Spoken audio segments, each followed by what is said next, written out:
അപ്പോൾ നിങ്ങളുടെ ഈ അറിവില്ലായ്മ എന്ന് പറയുന്നത്, നിങ്ങൾ പഠിച്ചിരിക്കുന്ന സ്ട്രാറ്റജീസ്, കുറേ സ്ട്രാറ്റജീസ് ഉണ്ട് ഇവിടെ, എണ്ണിയാൽ ഒടുങ്ങാത്ത സ്ട്രാറ്റജീസ് ഉണ്ട് ഇവിടെ.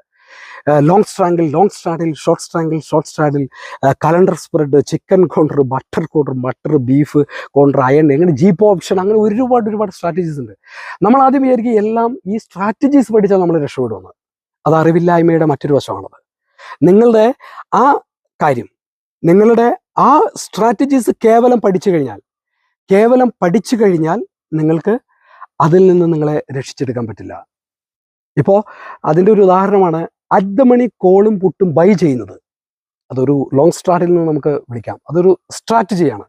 നിങ്ങളൊരു പുട്ട് ഓപ്ഷൻ മേടിച്ചു, മാർക്കറ്റിൻ്റെ ബിയർ ട്രെൻഡിൽ നിങ്ങളൊരു പുട്ട് ഓപ്ഷൻ മേടിച്ചു, മാർക്കറ്റ് നേരെ തിരിഞ്ഞു ബുള്ളിഷ് ട്രെൻഡിലേക്ക് വരുന്നു. ആ ബുള്ളിഷ് ട്രെൻഡിലേക്ക് മാർക്കറ്റ് എഗെയിൻസ്റ്റ് ആയാൽ പോലും നിങ്ങളെ സംരക്ഷിക്കുന്ന ഒന്നാണ് അറ്റ് ദ മണിയിൽ ഒരു കോളും പുട്ടും മേടിക്കുന്നത്.